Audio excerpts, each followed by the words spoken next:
আমি যোৱা যিটো আমি ক্লাছ লৈছিলোঁ তাত আমি বেলেঞ্চ অফ পে'মেণ্টছ অৰ্থাৎ আন্তঃৰাষ্ট্ৰীয় বাণিজ্যৰ লেনদেন পৰিশোধৰ ক্ষমতা বিষয়টো আলোচনা কৰিছিলোঁ আৰু তাত আমি মানে যিটো আন্তঃৰাষ্ট্ৰীয় বাণিজ্যৰ লেনদেন পৰিশোধৰ ক্ষমতাৰ অৰ্থ আমি বিতংভাৱে আলোচনা কৰিছিলোঁ।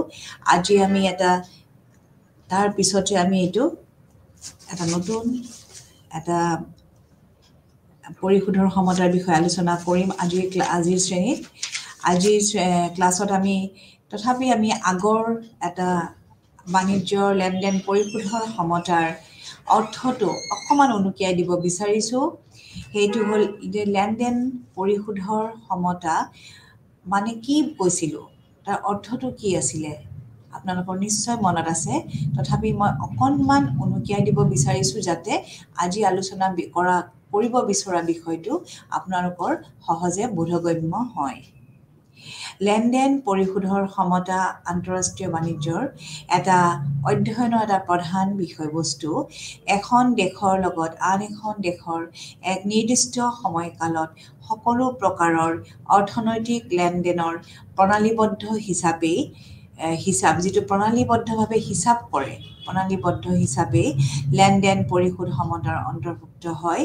অৰ্থাৎ লেনদেন পৰিশোধৰ ক্ষমতাৰ বিষয়টোৱে দুখন দেশৰ মাজত অৰ্থনৈতিক লেনদেনসমূহ অন্তৰ্ভুক্ত কৰে। আপোনালোকৰ নিশ্চয় মনত পৰিছে, মই যোৱা ক্লাছতো যিটো মই আপোনালোকৰ ক্লাছ লৈছিলোঁ এই বিষয়টোৰ ওপৰত, তেতিয়াও মই এইখিনি কথা আপোনালোকৰ আগত ব্যক্ত কৰিছিলোঁ। আৰু গতিকে আমি লেনদেনৰ পৰিশোধৰ ক্ষমতা বুলিলে কি বুজিম, যে এই এটা প্ৰণালীবদ্ধ হিচাপ আৰু ইয়াত কি হয়, দুখন দেশৰ মাজত অৰ্থনৈতিক লেনদেনসমূহ অন্তৰ্ভুক্ত হয়। লেনদেন পৰিশোধৰ বৈশিষ্ট্যসমূহ আমি কেনেধৰণে উনুকিয়াব পাৰোঁ।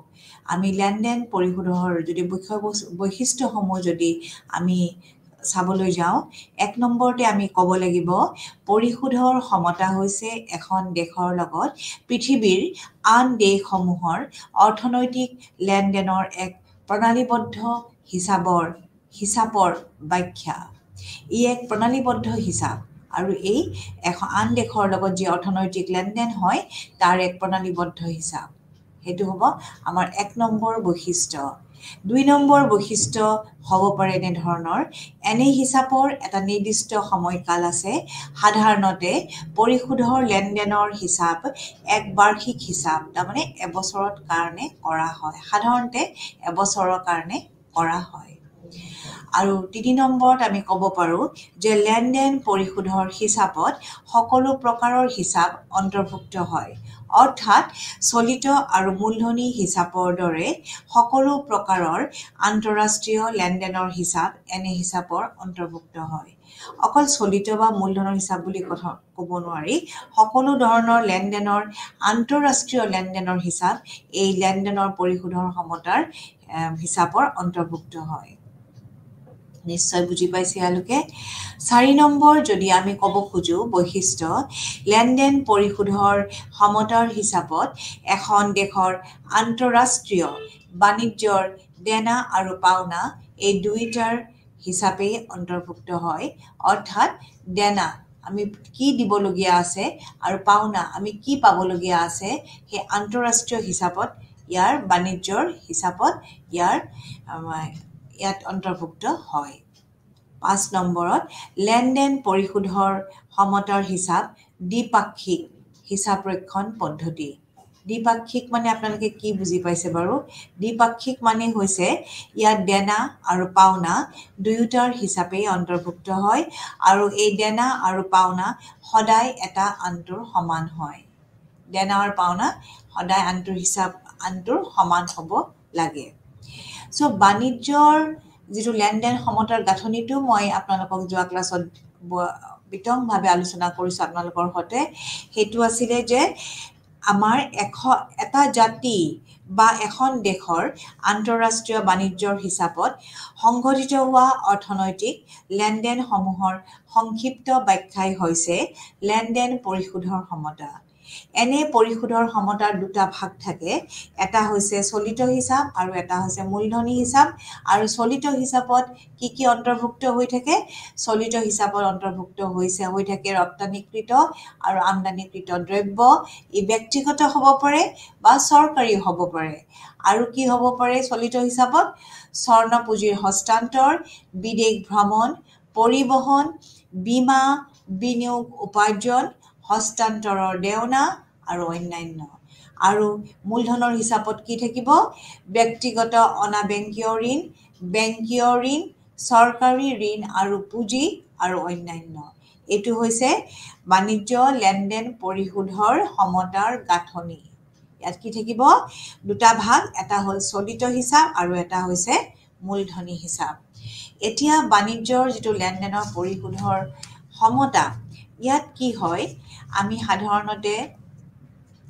মানে এইটো কোৱা যায় যে লেনদেনৰ পৰিশোধৰ সমতা কিয় সদায় ভাৰসমতাত থকাটো উচিত ভাৰসমতাত থকাটো বিচাৰে কিহৰ কাৰণে ভাৰসমতাত থকাটো বিচাৰে এইটো এটা খুব উল্লেখযোগ্য প্ৰশ্ন যে কিয় লেনদেন পৰিশোধৰ সমতা সদায় ভাৰসমতাত থকাটো উচিত এখন দেশৰ পৰিশোধৰ লেনদেন সমতা দেশখনৰ বৈদেশিক বাণিজ্য সংক্ৰান্তীয় দেনা পাওনাৰ সকলো হিচাপে অন্তৰ্ভুক্ত হয় দ্বৈত হিচাপ ৰক্ষণ পদ্ধতিৰ ভিত্তিত গঠিত বাণিজ্যিক লেনদেনৰ ভাৰসমতাত হিচাপত দেনা আৰু পাওনাৰ ভিত্তিত সদায় সমান হ'ব লাগিব অৰ্থাৎ হিচাপ ৰক্ষণ পদ্ধতিৰ দৃষ্টিকোণৰ পৰা বিচাৰ কৰি চালে বাণিজ্যিক পৰিশোধৰ লেনদেনৰ সমতাৰ ক্ষেত্ৰত কোনো ৰাহি বা ঘাটি হ'ব নোৱাৰে আপোনালোকে কথাবোৰ অকমান মন দিব এনে হিচাপত পাওনাৰ শিতানটোত দেশখনে এক নিৰ্দিষ্ট সময়ত বিভিন্ন উৎসৰ পৰা উপাৰ্জন কৰা বৈদেশিক মুদ্ৰাৰ হিচাপ আৰু দেনাৰ শিতানটোত উক্ত সময়ছোৱাত দেশখনে বৈদেশিক মুদ্ৰাৰ ভাণ্ডাৰৰ পৰা বিভিন্ন দেনা পৰিশোধৰ বিষয়সমূহ অন্তৰ্ভুক্ত হয় দ্বৈত হিচাপ ৰক্ষণ পদ্ধতি অনুসৰি এনে দেনা আৰু পাওনাৰ মাজত সদায় সামঞ্জস্য থকাটো উচিত আৰু আপোনালোকে জানিব যেতিয়া এখন দেশৰ পৰিশোধৰ লেনদেনৰ হিচাপ আমি তৈয়াৰ কৰোঁ তেতিয়া মই বাৰে বাৰে কৈ আছো যে এটা দেনা এটা পাওনাত কি বিষয় অন্তৰ্ভুক্ত হৈ থাকিব ৰপ্তানিকৃত দ্ৰব্য ৰপ্তানিকৃত সেৱা বিদেশৰ বিনিয়োগৰ উপাৰ্জন বা আয় একপক্ষীয় পাওনা দীৰ্ঘকালীন ঋণ সংগ্ৰহ হ্ৰস্বকালীন ঋণ সংগ্ৰহ সোণ আৰু সম্পত্তি বিক্ৰী এইকেইটা হ'ব আপোনালোকৰ পাওনাৰ যিটো আমি কলম বনাম তাত এইকেইটা বিষয় অন্তৰ্ভুক্ত হ'ব আৰু দেনাৰ যিটো কলম বনাম তাত এইকেইটা বিষয় অন্তৰ্ভুক্ত হ'ব এটা হ'ব আমদানিকৃত দ্ৰব্য এটা হ'ব আমদানিকৃত সেৱা দেশত বিনিয়োগ কৰা বিদেশী মূলধনৰ উপাৰ্জন একপক্ষীয় দেনা দীৰ্ঘকালীন ঋণদান হ্ৰস্বকালীন ঋণদান সোণ আৰু সম্পত্তি ক্ৰয় সংশোধন আৰু ৰেহাই এইকেইটা পাওনা আৰু দেনাৰ বিষয় এই বিষয়কেইটা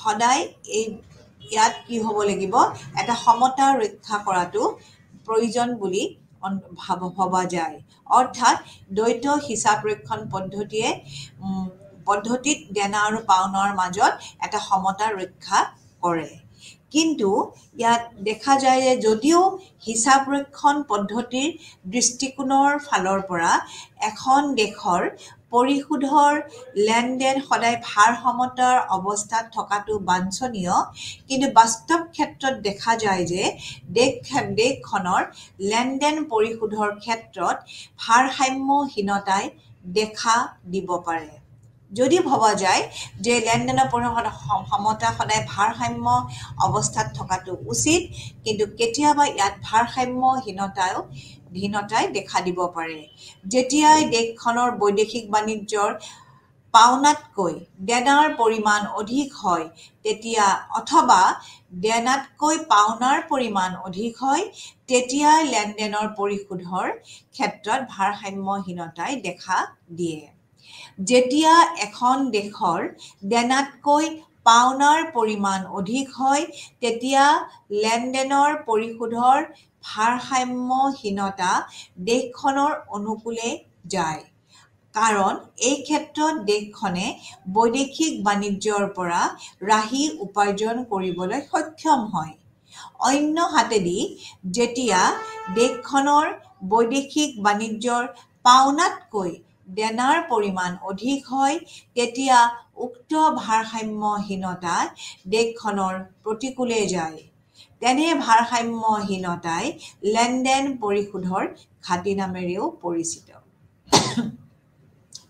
এতিয়া লেনদেন পৰিশোধৰ ভাৰসাম্যতা এখন দেশৰ অনুকূলে গৈছে নে প্ৰতিকূলে গৈছে সেই বিষয়ে দেশখনৰ জনসাধাৰণে বিদেশৰ পৰা আহৰণ কৰা উপাৰ্জন আৰু বিদেশক দিবলগীয়া দেনাৰ তুলনামূলক বিচাৰৰ মাধ্যমত নিৰ্ধাৰণ কৰা হয় ধৰি লওক এটা সমীকৰণ আমি ব্যৱহাৰ কৰিব পাৰোঁ capital B equal R minus P capital B মানে হ'ব পৰিশোধৰ লেনদেনৰ ভাৰসাম্যতা আৰু কেপিটেল আৰ মানে হ'ব বিদেশৰ পৰা আহৰণ কৰা উপাৰ্জন আৰু পি মানে হ'ব বিদেশীক পৰিশোধ কৰা দেনা আৰু এনেধৰণে আমি এই সমীকৰণ অনুসৰি যদি আৰ আৰু পি সমান হয় তেতিয়া বৈদেশিক বাণিজ্য পৰিশোধৰ লেনদেনৰ ক্ষেত্ৰত ভাৰসাম্যতা স্থাপন হ'ব আৰু যদি বিটো যদি 0 হয় আৰু এই ক্ষেত্ৰত বিটো 0 হ'ব কাৰণ আৰ আৰু পি বিদেশৰ পৰা আহৰণ কৰা উপাৰ্জন আৰু বিদেশীক পৰিশোধ কৰা দেনা দুটা যদি সমান হয় তেতিয়া বিটো বেলেঞ্চ অফ পেমেণ্টটো 0 হ'ব আৰু যদি আৰ গ্ৰেটাৰ দেন পি হয় অৰ্থাৎ বিদেশৰ পৰা আহৰণ কৰা উপাৰ্জন যদি বেছি হয় দেনাতকৈ তেতিয়া কি হ'ব ভাৰসাম্যহীনতাৰ সৃষ্টি হয় আৰু এই ভাৰসাম্যহীনতা দেশখনৰ অনুকূলে যায় আৰু যদি আৰ লেছ দেন পি অৰ্থাৎ বিদেশৰ পৰা আহৰণ কৰা উপাৰ্জন যদি কম হয় কাতকৈ কম হ'ব কিহতকৈ কম হ'ব বিদেশীক পৰিশোধ কৰা দেনাতকৈ যদি কম হয় তেতিয়া দেশখনৰ কি হ'ব বাণিজ্যৰ ভাৰসাম্যতা লেনদেনৰ ভাৰসাম্যতা দেশখনৰ প্ৰতিকূলে যাব আৰু এই ক্ষেত্ৰত দেশখনৰ বৈদেশিক বাণিজ্যৰ ঘাটি হ'ব এই যে বৈদেশিক বাণিজ্যৰ যিটো লেনদেনৰ ভাৰসাম্যতাৰ প্ৰত্যয়টোৰ বিভিন্ন সংজ্ঞা পোৱা যায় এনে সংজ্ঞাসমূহৰ ভিতৰত বৈদেশিক মুদ্ৰাৰ চাহিদা আৰু যোগানৰ ওপৰত ভিত্তি কৰি যিটো সংজ্ঞা প্ৰদান কৰা হৈছে উক্ত সংজ্ঞাটোৱে অধিক জনপ্ৰিয় যেতিয়া কোনো এক নিৰ্দিষ্ট সময়কালত এখন দেশৰ বৈদেশিক মুদ্ৰাৰ প্ৰতি চাহিদা দেশখনলৈ যোগান হোৱা বৈদেশিক মুদ্ৰাৰ পৰিমাণতকৈ অধিক হয় বা কম হয় তেতিয়াই বাণিজ্যিক লেনদেনৰ ক্ষেত্ৰত ভাৰসাম্যহীনতাৰ সৃষ্টি হয় আৰু যেতিয়া বৈদেশিক মুদ্ৰাৰ চাহিদা ইয়াৰ যোগানতকৈ অধিক হয় তেতিয়া বৈদেশিক বাণিজ্যৰ ভাৰসাম্যহীনতা দেশখনৰ প্ৰতিকূলে যায় অন্য হাতেদি যেতিয়া দেশখনৰ বৈদেশিক বিনিময় বা মুদ্ৰাৰ প্ৰতি চাহিদা ইয়াৰ যোগানতকৈ কম হয় তেতিয়া বৈদেশিক বাণিজ্যৰ লেনদেনৰ ভাৰসাম্যতা দেশখনৰ অনুকূলে যায় আপোনালোকে নিশ্চয় এইখিনি সংজ্ঞা বুজি পাইছে কেতিয়া বৈদেশিক বাণিজ্যৰ লেনদেনৰ সমতাটো দেশখনৰ প্ৰতিকূলে যায় আৰু কেতিয়া অনুকূলে যায় এতিয়া আমাৰ বৈদেশিক বাণিজ্যৰ লেনদেনৰ ভাৰসাম্যহীনতাৰ বিভিন্ন প্ৰকাৰ আছে এই প্ৰকাৰসমূহ আমি চমুকৈ আলোচনা কৰিম কাৰণ আমি বৈদেশিক লেনদেনৰ পৰিশোধৰ সমতা কিয় সদায় ভাৰসাম্যতাত থকাটো উচিত তাক আমি আলোচনা কৰি থাকিব লাগিলে আমি এই বিষয়ে বিশদভাৱে জানিব লাগিব যে বৈদেশিক বাণিজ্যৰ লেনদেনৰ ভাৰসাম্যতাৰ প্ৰকাৰ কি আৰু কিয় ভাৰসাম্যহীনতা সৃষ্টি হয় আৰু এই ভাৰসাম্যহীনতা অতৰাব লাগিলে নাইকিয়া কৰিব লাগিলে আমি কেনেধৰণৰ ব্যৱস্থা গ্ৰহণ কৰিব লাগে এই বিষয়ে আমি জনাটো প্ৰয়োজন এতিয়া বৈদেশিক লেনদেনৰ ভাৰসাম্যহীনতাৰ বিভিন্ন প্ৰকাৰসমূহ আমি আলোচনা কৰিম এখন দেশৰ বৈদেশিক বাণিজ্যৰ লেনদেনৰ ভাৰসাম্যহীনতা বিভিন্ন কাৰণত সৃষ্টি হ'ব পাৰে এনে কাৰণসমূহ হওক ভাৰসাম্যহীনতাৰ প্ৰকাৰ নামেৰেও পৰিচিত আৰু নাম্বাৰ 1ত হ'ব পাৰে প্ৰাকৃতিক কাৰণ বা প্ৰাকৃতিক ভাৰসাম্যহীনতা। কিছুমান প্ৰাকৃতিক দুৰ্যোগৰ কাৰণে যেতিয়া বাণিজ্যিক লেনদেনৰ ক্ষেত্ৰত ভাৰসাম্যহীনতাৰ সৃষ্টি হয় তাকে প্ৰাকৃতিক ভাৰসাম্যহীনতা বুলি কোৱা হয়। উদাহৰণস্বৰূপে বানপানী, খৰাং বতৰ ইত্যাদিৰ কাৰণে এখন দেশৰ উৎপাদন তথা ৰপ্তানিৰ পৰিমাণ হ্ৰাস হ'লে দেশখনৰ বৈদেশিক বাণিজ্যৰ লেনদেনৰ ক্ষেত্ৰত ভাৰসাম্যহীনতাৰ সৃষ্টি হয়। বাণিজ্য চক্ৰৰ ভাৰসাম্যহীনতাও আন এক প্ৰকাৰ ভাৰসাম্যহীনতা। বাণিজ্য চক্ৰৰ কাৰণেও বৈদেশিক বাণিজ্যৰ লেনদেনৰ ভাৰসাম্যহীনতাৰ সৃষ্টি হয়। যেতিয়া এখন দেশ উত্থানৰ পথত অগ্ৰসৰ হয় তেতিয়া দেশখনৰ জনসাধাৰণৰ উপাৰ্জন বৃদ্ধি হয়। যদি দেশখনৰ আমদানিৰ প্ৰতি চাহিদাৰ স্থিতিস্থাপকতা ৰপ্তানি স্থিতিস্থাপকতাতকৈ অধিক হয় তেতিয়া দেশখনৰ আমদানিৰ মূল্য হ্ৰাস হয় আৰু এনে অৱস্থাত উৎপাদন বৃদ্ধিয়ে ৰপ্তানি বৃদ্ধি কৰি বাণিজ্যিক লেনদেনৰ ভাৰসাম্যহীনতাৰ সৃষ্টি কৰে।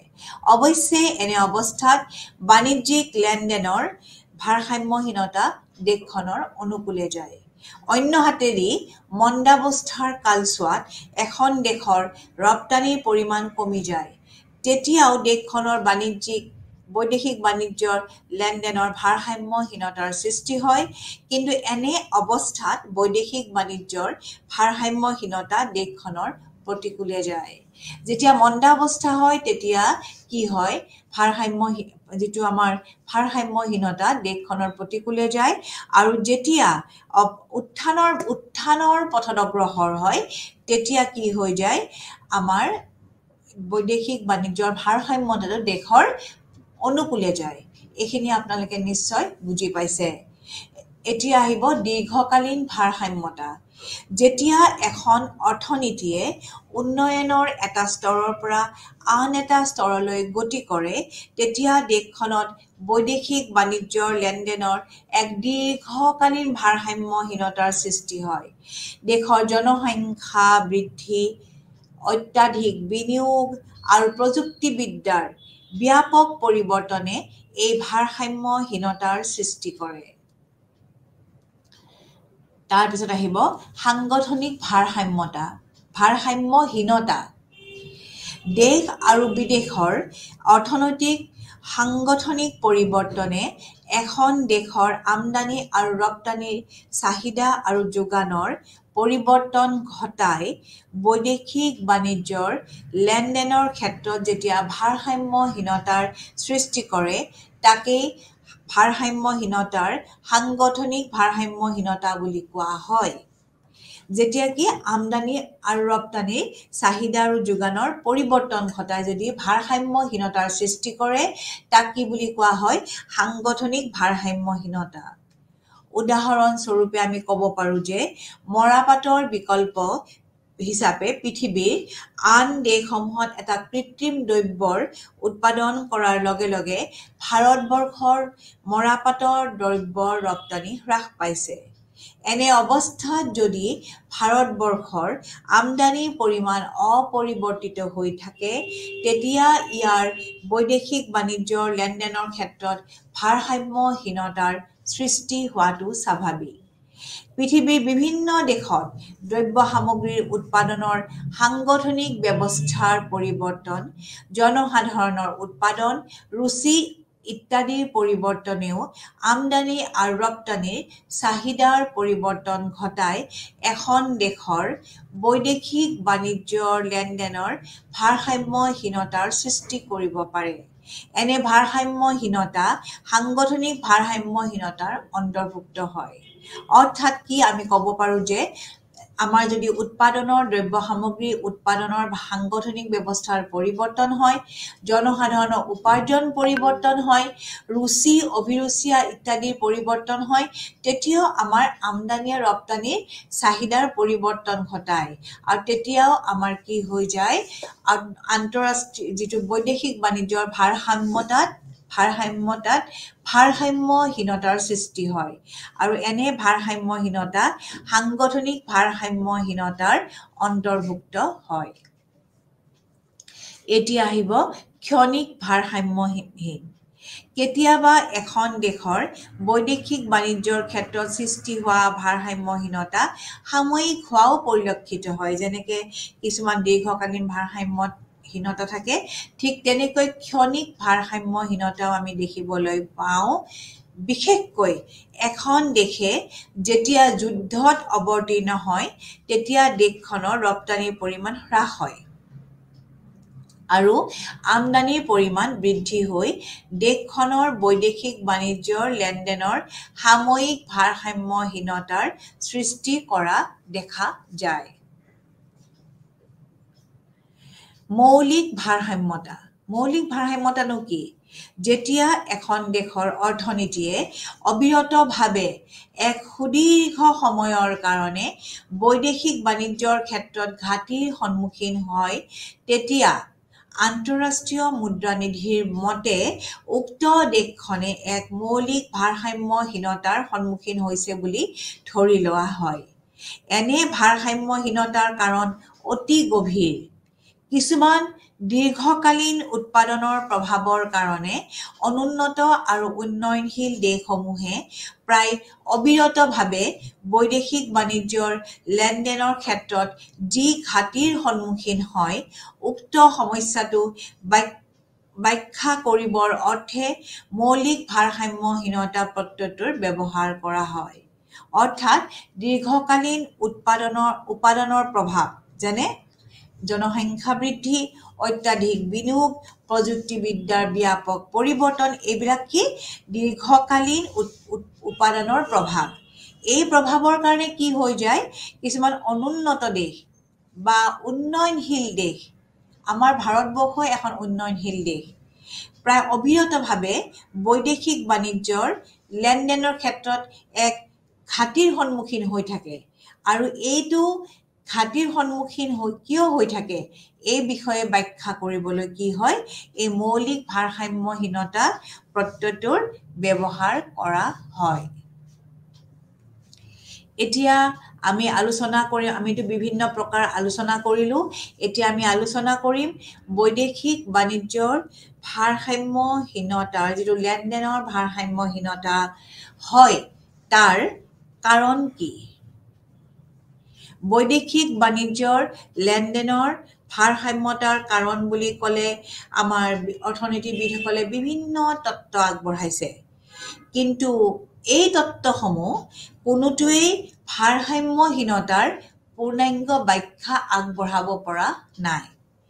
ইয়াৰ প্ৰধান কাৰণ হৈছে এখন দেশৰ বাণিজ্যিক লেনদেনৰ ভাৰসাম্যহীনতা বিভিন্ন কাৰণত সৃষ্টি হোৱাৰ উপৰিও দেশ অনুসৰি ভাৰসাম্যহীনতাৰ কাৰণো পৃথক হোৱা দেখা যায়। কাৰণবোৰ পৃথক হয়, বিভিন্ন দেশৰ ভাৰসাম্যহীনতাৰ কাৰণ পৃথক পৃথক হয়। এতিয়া বাণিজ্যিক লেনদেনৰ ক্ষেত্ৰত এই যে ঘাটি আৰু ভাৰসাম্যতাৰ সৃষ্টি হয় তাৰ প্ৰধান কাৰণসমূহ আমি চমুকৈ আলোচনা কৰিম। ১ নম্বৰত আমি ক'ব পাৰোঁ যে বাণিজ্যিক লেনদেনৰ ক্ষেত্ৰত ভাৰসাম্যহীনতাৰ প্ৰধান কাৰণ হৈছে বাণিজ্য চক্ৰৰ উত্থান আৰু পতন।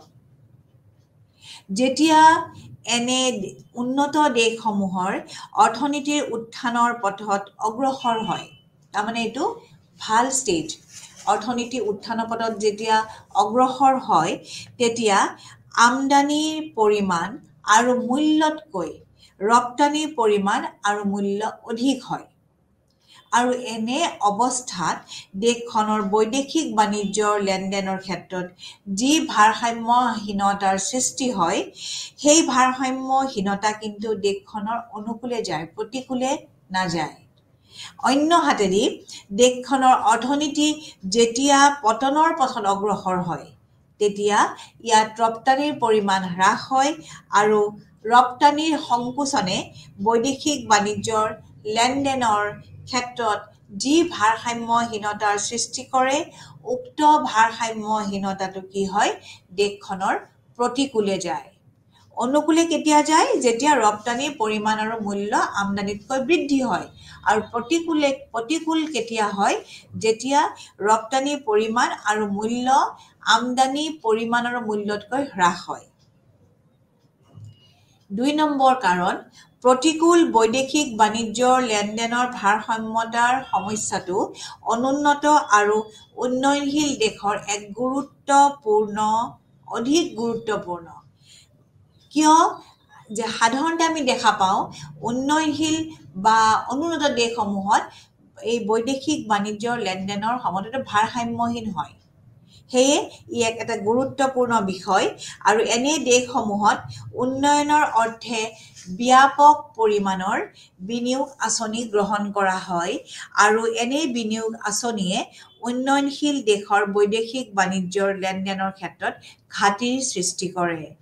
এনে দেশসমূহে উন্নয়নৰ আঁচনিসমূহ ৰূপায়ণৰ অৰ্থে ব্যাপক পৰিমাণে মূলধনী দ্ৰব্য, কেঁচা মাল, প্ৰযুক্তিবিদ্যা ইত্যাদি আমদানি কৰে আৰু ইয়াৰ ফলত কি হয় দেশৰ ৰপ্তানিতকৈ আমদানিৰ পৰিমাণ বৃদ্ধি হয় আৰু বৈদেশিক বাণিজ্যৰ ঘাটি বৃদ্ধি পায়। ইয়াৰ উপৰি দেশৰ নতুনকৈ স্থাপন হোৱা উদ্যোগসমূহে পূৰ্বতে যিবিলাক ৰপ্তানি কৰা কেঁচামালসমূহ ব্যৱহাৰ কৰা কাৰণেও এনে দেশৰ ৰপ্তানিৰ পৰিমাণ হ্ৰাস পায় আৰু বৈদেশিক বাণিজ্যৰ ঘাটি সৃষ্টি হয় বা ঘাটি বৃদ্ধি পায়। এতিয়া ৩ নম্বৰত আমি ক'ব পাৰোঁ যে অনুন্নত আৰু উন্নয়নশীল দেশৰ উন্নয়নৰ প্ৰচেষ্টাই আন এটা প্ৰক্ৰিয়াৰেও ইয়াৰ বৈদেশিক বাণিজ্যৰ লেনদেনৰ ভাৰসাম্যহীনতাৰ সৃষ্টি কৰে। উন্নয়নৰ প্ৰচেষ্টা তাৰমানে এই দেশসমূহ যিবিলাক অনুন্নত আৰু উন্নয়নশীল দেশ তেওঁলোকে উন্নয়নৰ প্ৰচেষ্টাত থাকে আৰু তেতিয়াও ঘাটিৰ সৃষ্টি হয়। কেনেকৈ সৃষ্টি হয় যে এনে দেশসমূহত উন্নয়নী ব্যয় বৃদ্ধিয়ে জনসাধাৰণৰ উপাৰ্জন বৃদ্ধি কৰে। আমদানিকৃত বিদেশী দ্ৰব্যৰ প্ৰতি বিশেষ মোহ থকা অনুন্নত দেশৰ উপাৰ্জন বৃদ্ধিয়ে আমদানিৰ প্ৰতি চাহিদা বৃদ্ধি কৰাত ইন্ধন যোগায়। আমদানিৰ পৰিমাণ বৃদ্ধিয়ে এনে দেশৰ বৈদেশিক বাণিজ্যৰ ক্ষেত্ৰত ঘাটিৰ সৃষ্টি কৰাটো স্বাভাৱিক। ইয়াৰ উপৰিও অনুন্নত দেশৰ জনসাধাৰণৰ ভোগ প্ৰৱণতা অতি উচ্চ। এইটোত জনসাধাৰণৰ ভোগ প্ৰৱণতা মানে ইয়াত মানুহে ভোগৰ প্ৰৱণতাটো বেছি থাকে, দুখীয়া মানুহৰ বা অনুন্নত দেশৰ জনসাধাৰণৰ। এই যে ভোগ প্ৰৱণতা অতি উচ্চ এনে অৱস্থাত কি হৈ যায় তেওঁলোকৰ মূলধন বিনিয়োগ বৃদ্ধিয়ে জনসাধাৰণৰ উপাৰ্জন বৃদ্ধি কৰাৰ লগে লগে দ্ৰব্য সামগ্ৰীৰ প্ৰতি চাহিদা অতি উচ্চ হাৰত বৃদ্ধি হয়। কিন্তু কিছুমান প্ৰতিবন্ধকতাৰ কাৰণে চাহিদা বৃদ্ধি অনুসৰি দেশীয় উৎপাদন বৃদ্ধি সম্ভৱপৰ নহয়। ইয়াৰ ফলত দ্ৰব্য সামগ্ৰীৰ মূল্যসূচী বৃদ্ধি হয় আৰু মূল্য বৃদ্ধিয়ে এনে দেশলৈ দ্ৰব্য ৰপ্তানি কৰাটো আন এখন দেশৰ কাৰণে লাভজনক কৰি তোলে। ইয়াৰ ফলত দেশখনৰ ৰপ্তানিতকৈ আমদানিৰ পৰিমাণ অধিক হয় আৰু দেশখনে বৈদেশিক বাণিজ্যৰ লেনদেনৰ ক্ষেত্ৰত ঘাটিৰ সন্মুখীন হয়। এইটো এটা যথেষ্ট উল্লেখযোগ্য কাৰণ। বৈদেশিক বিনিময় লেনদেনত ঘাটিৰ সৃষ্টি হোৱাৰ এটা অতি উল্লেখযোগ্য কাৰণ। কি কাৰণ যে ইয়াত উন্নয়নী ব্যয় বৃদ্ধিয়েও কি কৰে ঘাটিৰ সৃষ্টি কৰে। তাৰপিছত আহিব ৪ নম্বৰত অনুন্নত আৰু উন্নয়নশীল দেশসমূহে খাদ্যশস্যৰ দৰে কিছুমান প্ৰাথমিক দ্ৰব্য সামগ্ৰীৰ উৎপাদন আৰু ৰপ্তানিত আত্মনিয়োগ কৰে। কিন্তু উন্নত দেশসমূহেও কি কৰে খাদ্যশস্যৰ দৰে অত্যাৱশ্যকীয় দ্ৰব্য সামগ্ৰীসমূহৰ উৎপাদন বৃদ্ধি আঁচনি গ্ৰহণ কৰিছে।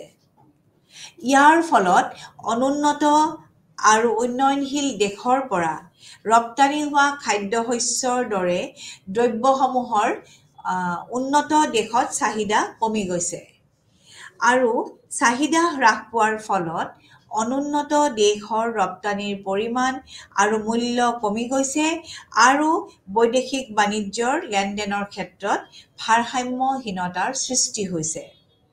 প্ৰাথমিক দ্ৰব্য আৰু ঔদ্যোগিক দ্ৰব্যৰ চাহিদাৰ উপাৰ্জন স্থিতিস্থাপকতাৰ পাৰ্থক্যও অনুন্নত দেশৰ বৈদেশিক বাণিজ্যৰ ঘাটিৰ সৃষ্টি হোৱাৰ আন এটা প্ৰধান কাৰণ। খাদ্যশস্যৰ দৰে প্ৰাথমিক দ্ৰব্যসমূহৰ চাহিদাৰ উপাৰ্জন স্থিতিস্থাপকতা কম আৰু ঔদ্যোগিক দ্ৰব্যসমূহৰ চাহিদাৰ উপাৰ্জন স্থিতিস্থাপকতা বেছি। ইয়াৰ ফলত প্ৰাথমিক দ্ৰব্য সামগ্ৰীসমূহৰ উৎপাদনত কি হয় আত্মনিয়োগ কৰা অনুন্নত দেশসমূহত জনসাধাৰণৰ উপাৰ্জন বৃদ্ধিৰ লগে লগে আমদানিকৃত ঔদ্যোগিক দ্ৰব্য সামগ্ৰীৰ প্ৰতি যি অনুপাতত চাহিদা বৃদ্ধি পায় উক্ত অনুপাতত দেশসমূহৰ প্ৰাথমিক দ্ৰব্য সামগ্ৰীসমূহৰ ৰপ্তানিৰ পৰিমাণ আৰু মূল্য বৃদ্ধি হোৱা নাই। এনে অৱস্থাত অনুন্নত আৰু উন্নয়নশীল দেশসমূহে বৈদেশিক বাণিজ্যৰ লেনদেনৰ ক্ষেত্ৰত ঘাটিৰ সন্মুখীন হোৱাটো স্বাভাৱিক। অনুন্নত দেশসমূহৰ পৰা ৰপ্তানি হোৱা দ্ৰব্যসমূহৰ কৃত্ৰিম প্ৰতিকল্পন দ্ৰব্যৰ উৎপাদন বৃদ্ধিয়েও এনে দ্ৰব্যসমূহৰ ৰপ্তানিৰ পৰিমাণ হ্ৰাস কৰি বৈদেশিক বাণিজ্যৰ লেনদেনৰ ক্ষেত্ৰত ঘাটি বৃদ্ধি কৰিছে।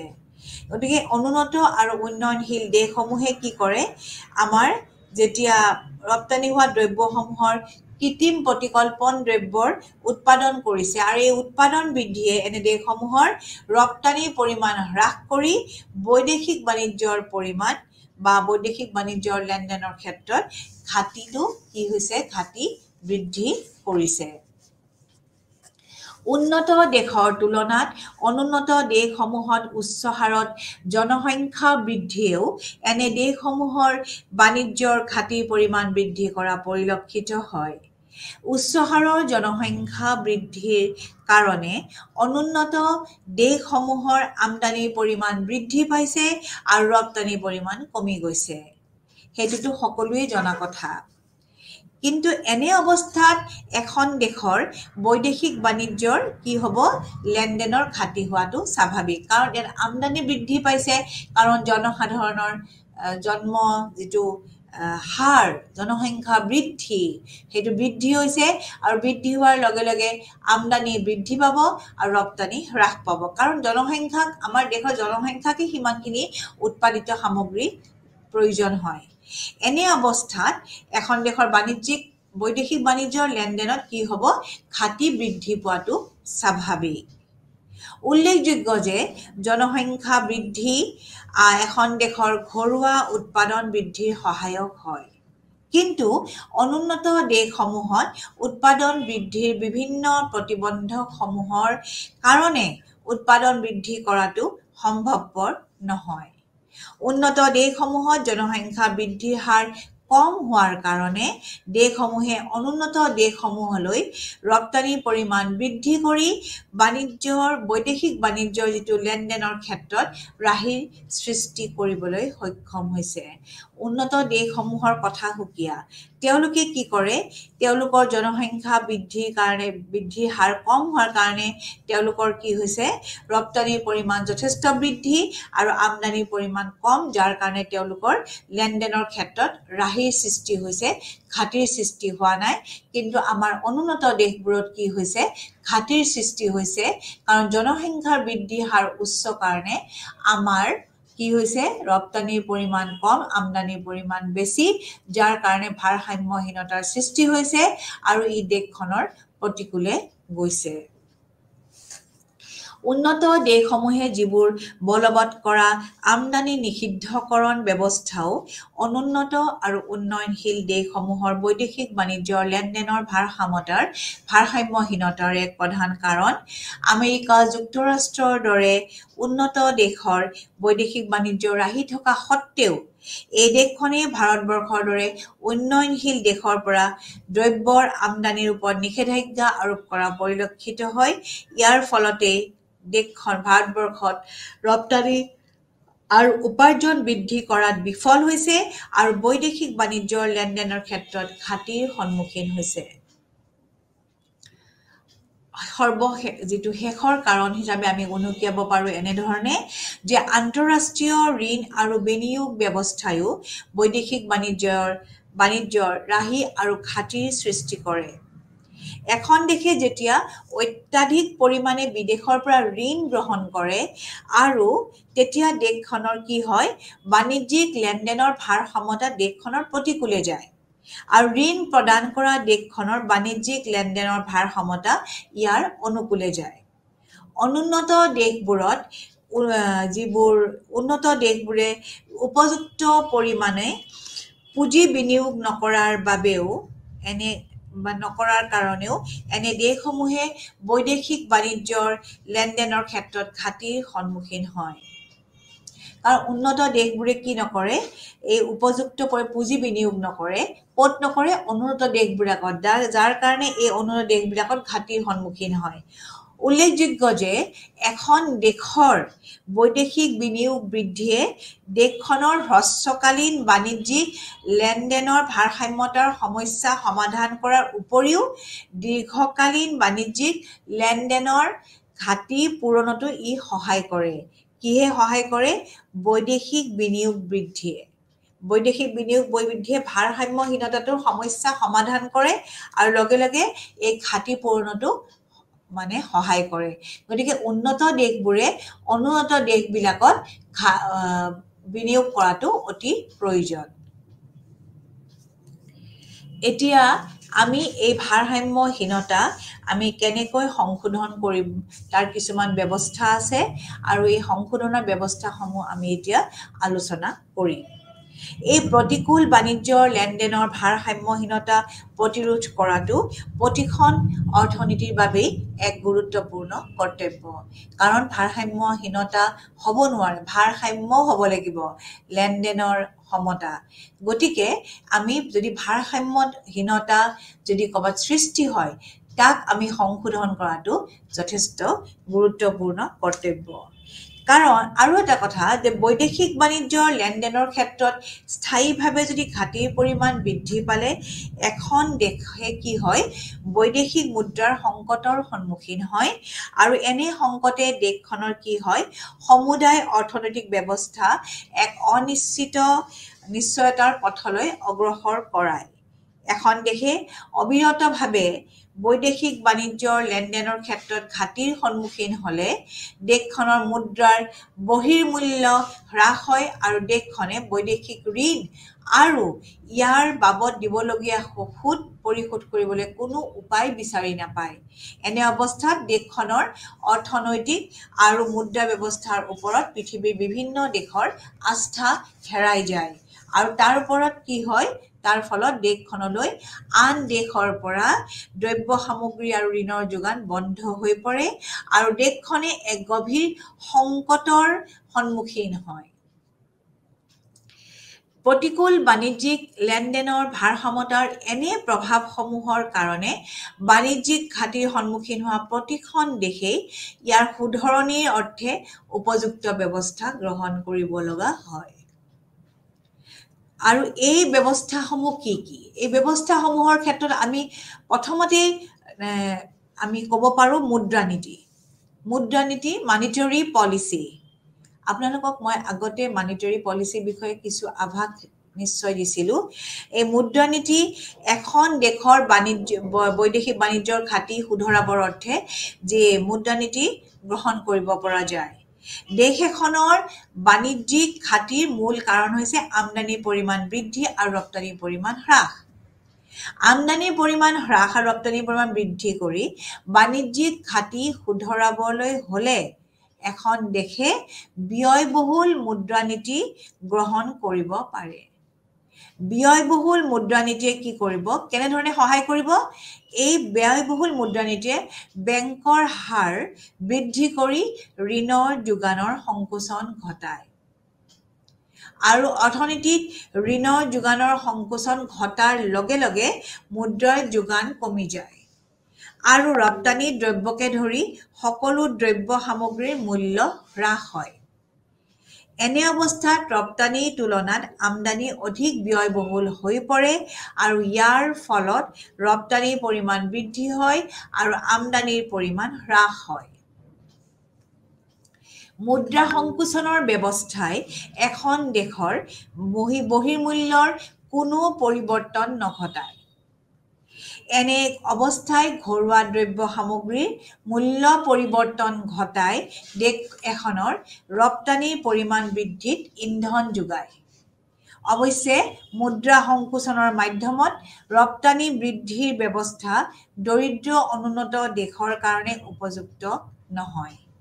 ইয়াৰ উপৰিও উন্নয়নৰ প্ৰয়োজনত এনে অৰ্থনীতিত মুদ্ৰাৰ যোগান বৃদ্ধি কৰিব লগা হয় আৰু সেইকাৰণে মুদ্ৰা সংকোচনৰ ব্যৱস্থা গ্ৰহণ কৰি কোনো অনুন্নত দেশত দেখা পোৱা নাযায়, ব্যৱস্থা গ্ৰহণ কৰা দেখা নাযায়।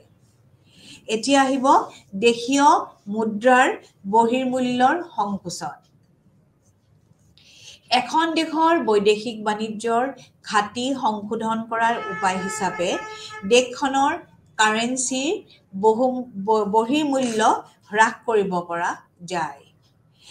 ধৰা হওক ভাৰতবৰ্ষৰ টকা আৰু আমেৰিকাৰ ডলাৰ বিনিময় হাৰ হৈছে 1 টকা আৰু 30 চেণ্ট অৰ্থাৎ 30 ডলাৰ। যদি ভাৰতবৰ্ষৰ আমেৰিকা যুক্তৰাষ্ট্ৰৰ লগত বাণিজ্যিক লেনদেনৰ সমতা ভাৰতবৰ্ষৰ প্ৰতিকূলে যায়, তেতিয়া আমেৰিকাৰ ডলাৰৰ প্ৰতি ভাৰতৰ চাহিদা বৃদ্ধি পাব আৰু ভাৰতবৰ্ষৰ টকাৰ প্ৰতি আমেৰিকাৰ চাহিদা কমি যাব। এনে অৱস্থাত ভাৰতৰ টকাৰ আমেৰিকা ডলাৰৰ বিনিময় হাৰৰ পৰিৱৰ্তন ঘটিব। নতুন বিনিময় হাৰে ভাৰতীয় টকাৰ মানত আমেৰিকাৰ ডলাৰৰ মূল্য বৃদ্ধি পাব আৰু আমেৰিকাৰ ডলাৰৰ মানত ভাৰতীয় টকাৰ মূল্য হ্ৰাস হ'ব।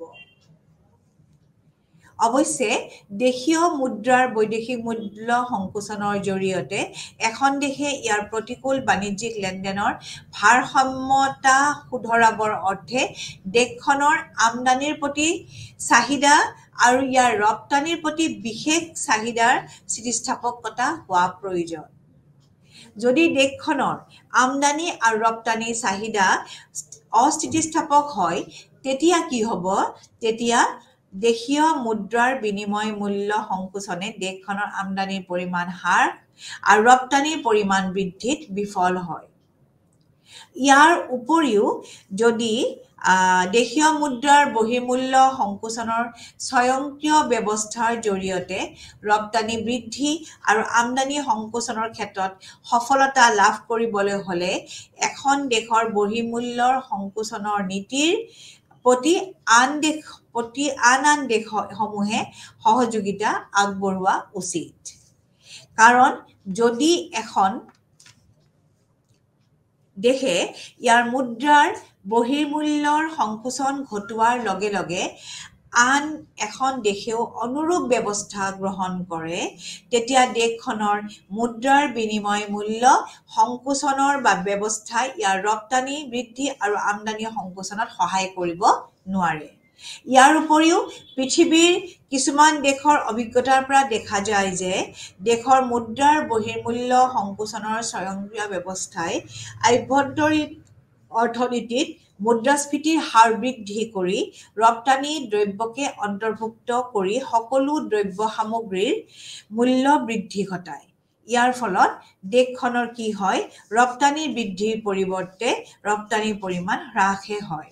অৰ্থাৎ যদি এখন দেশে মুদ্ৰাৰ বহিৰ্মূল্য সংকোচন ঘটোৱাৰ লগে লগে যদি আন এখন দেশে অনুৰূপ ব্যৱস্থা গ্ৰহণ কৰে তেতিয়া দেশখনৰ বিনিময় মূল্য সংকোচনৰ ব্যৱস্থাই ৰপ্তানি বৃদ্ধি কৰে আৰু আমদানি সংকোচনত সহায় কৰিব কেতিয়াও নোৱাৰে ইয়াৰ কাৰণ এখন দেশৰ মুদ্ৰা বহিৰ্মূল্য সংকোচনৰ ব্যৱস্থা ইয়াৰ ৰপ্তানি বৃদ্ধি আৰু আমদানি সংকোচনত কিয় কৰিব নোৱাৰে কাৰণ আভ্যন্তৰীণ অৰ্থনীতিত মুদ্ৰাস্ফীতি হাৰ বৃদ্ধি কৰি ৰপ্তানি কৰা যিবোৰ দ্ৰব্য সামগ্ৰী সকলোৰে কি হয় মূল্য বৃদ্ধি ঘটায় আৰু ইয়াৰ ফলত ৰপ্তানিৰ পৰিমাণ হ্ৰাসহে হয় বৃদ্ধি নাপায় উল্লেখযোগ্য যে আন্তঃৰাষ্ট্ৰীয় মুদ্ৰানিধিৰ দ্বাৰা প্ৰৱৰ্তিত মুদ্ৰা ব্যৱস্থাত স্বয়ংক্ৰিয়ভাৱে দেশীয় মুদ্ৰাৰ বহিৰ্মূল্য পৰিৱৰ্তনৰ কোনো ব্যৱস্থাই নাই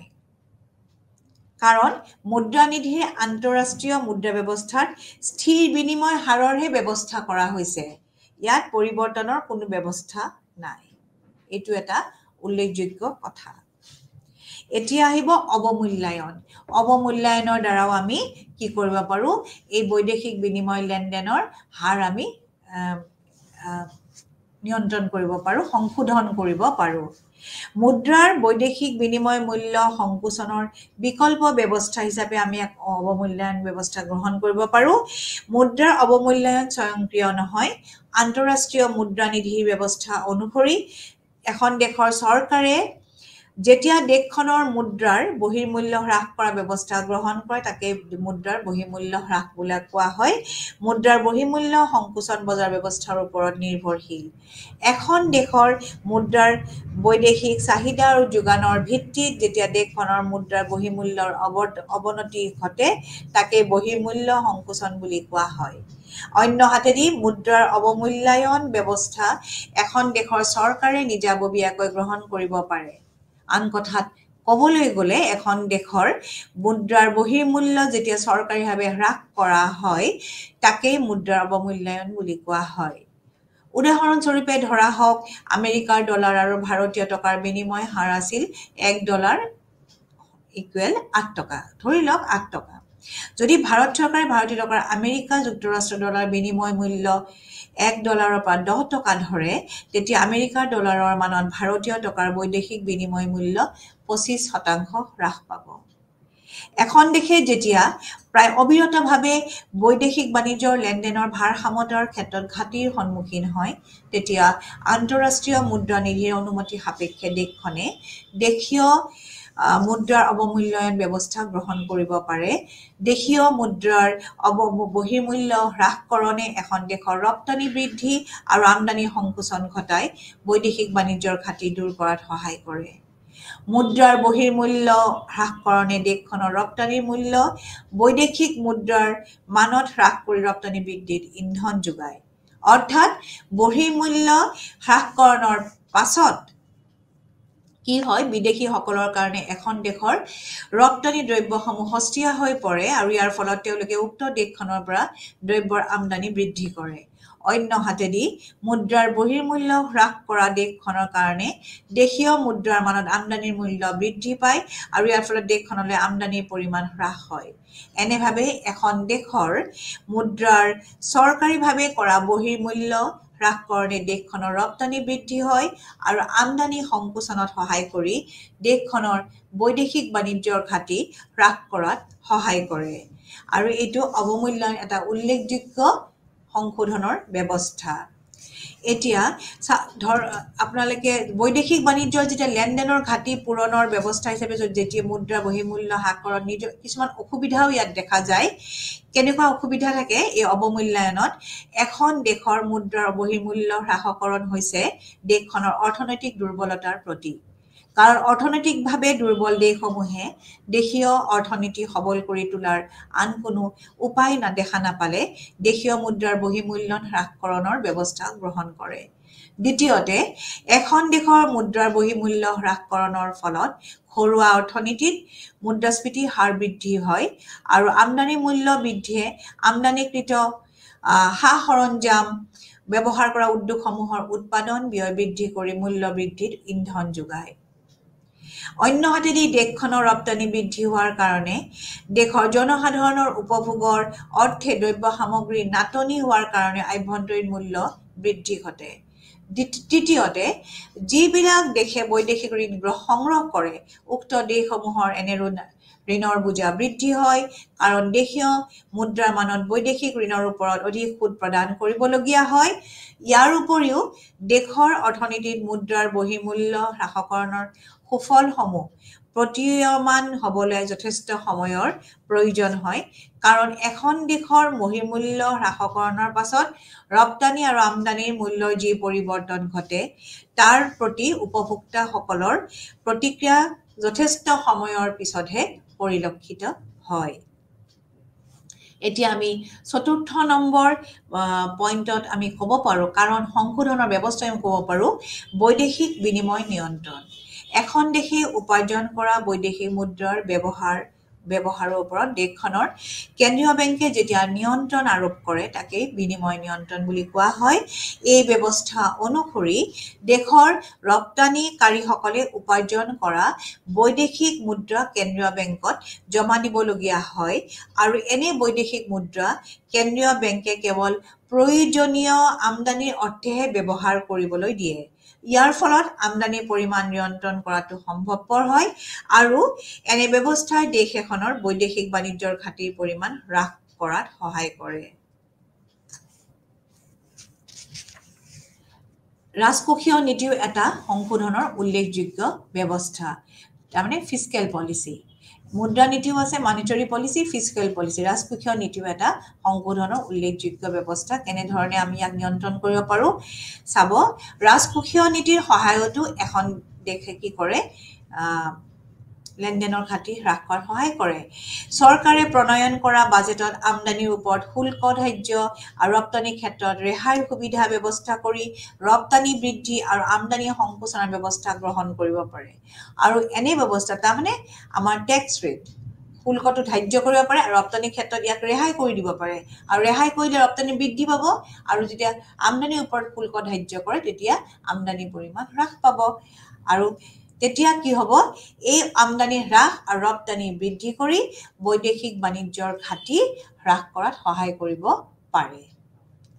তাৰপিছত আছে আমদানিৰ পৰিমাণ নিৰ্ধাৰণ আৰু শুল্ক আৰোপ। আমদানিৰ পৰিমাণটো নিৰ্ধাৰণ কৰি আমদানিৰ পৰিমাণ হ্ৰাস কৰি বৈদেশিক বাণিজ্যৰ ঘাটি পূৰণৰ একটা উৎকৃষ্ট উপায়।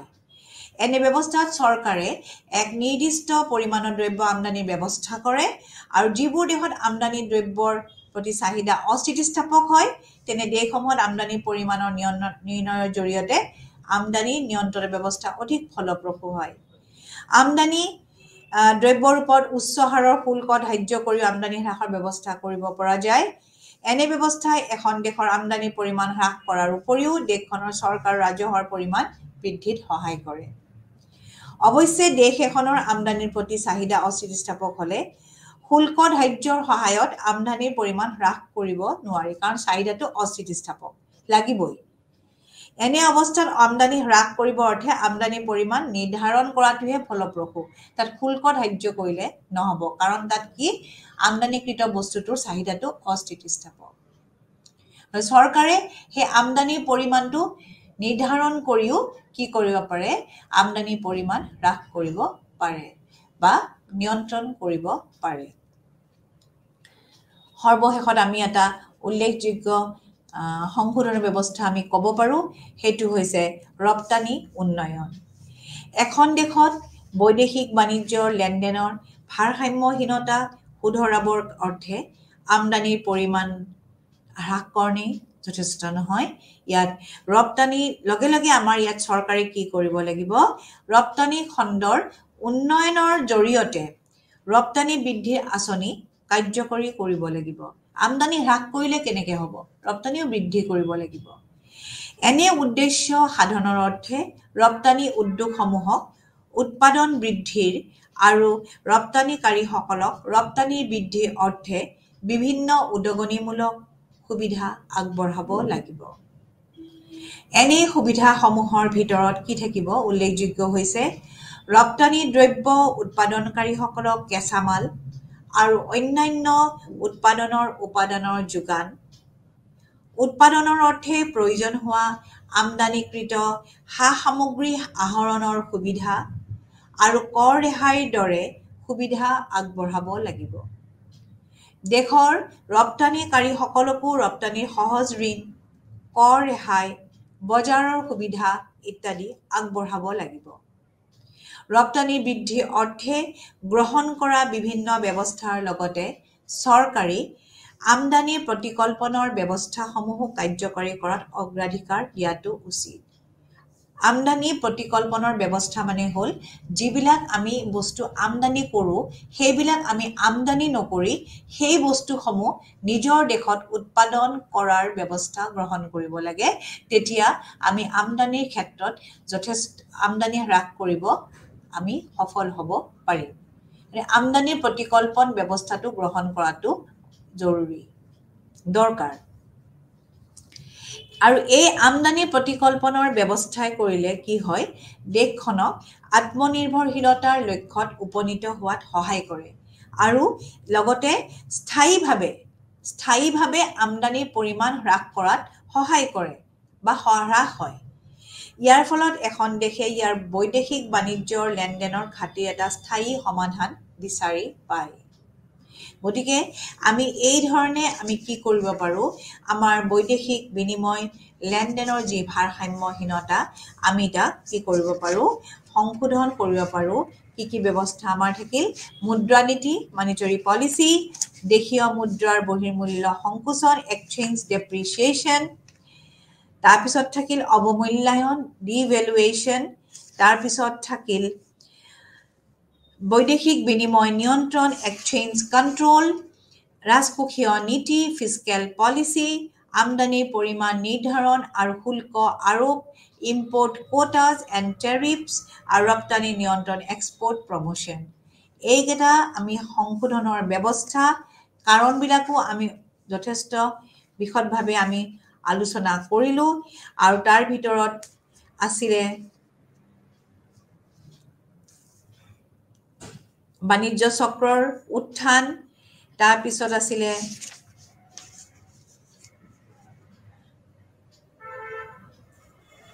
উন্নয়নৰ প্ৰচেষ্টা, তাৰপিছত কিছুমান প্ৰাথমিক যিবিলাক আমাৰ প্ৰাথমিক দ্ৰব্য উৎপাদন ৰপ্তানিক আত্মনিয়োগ কৰা এই দেশসমূহ কিছুমান এনেকুৱা ধৰণৰ আঁচনিৰ কাৰণেও মানে খাদ্য সামগ্ৰী আঁচনি উৎপাদনৰ আঁচনিৰ কাৰণেও আমাৰ ভাৰসাম্যহীনতাৰ সৃষ্টি হ'ব পাৰে। আৰু আমদানি নিষিদ্ধকৰণ ব্যৱস্থাৰ কাৰণেও আমাৰ ভাৰসাম্যহীনতাৰ সৃষ্টি হ'ব পাৰে। উচ্চ হাৰত জনসংখ্যা বৃদ্ধিও এটা কাৰণ, আৰু আন্তঃৰাষ্ট্ৰীয় ঋণ আৰু বিনিয়োগ ব্যৱস্থাও ইয়াৰ বাণিজ্য ৰাহি আৰু ঘাটিৰ প্ৰধান কাৰণ। এই কাৰণসমূহ গতিকে আমাৰ লেনদেনৰ পৰিশোধৰ সমতা কিয় সদায় ভাৰসাম্যত থকাটো উচিত, ভাৰসাম্যতাত থকাটো উচিত যদিও কেতিয়াবা কি হয়, ইয়াত ভাৰসাম্যহীনতাৰ সৃষ্টি হয়। আৰু ভাৰসাম্যহীনতাৰ সৃষ্টি কিয় হয় আৰু তাক আমি কেনেকৈ সংশোধন কৰিব পাৰোঁ এই বিষয়ে আমি বিশদভাৱে আলোচনা কৰিলোঁ। আৰু এই লেনদেনৰ ভাৰসাম্যতাৰ যিটো হিচাপ, এই হিচাবৰ প্ৰশ্ন আহিব পাৰে যে এখন দেশৰ পৰিশোধৰ লেনদেনৰ হিচাবৰ এক খতিয়ান দাঙি ধৰা, এনেকৈও এটা কুৱেশ্যন বা প্ৰশ্ন উত্থাপন হ'ব পাৰে। তেতিয়া আপোনালোকে পাওনা আৰু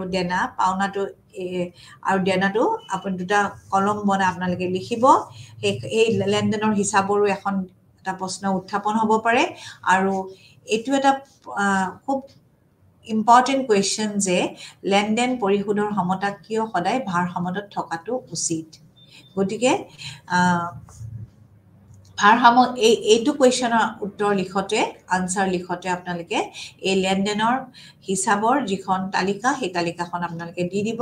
যেনেকৈ মই কৈছিলোঁ যে পাওনাৰ বিষয়টোত আমি কি অন্তৰ্ভুক্ত কৰিম, দেনাৰ বিষয়টোত কি অন্তৰ্ভুক্ত কৰিম।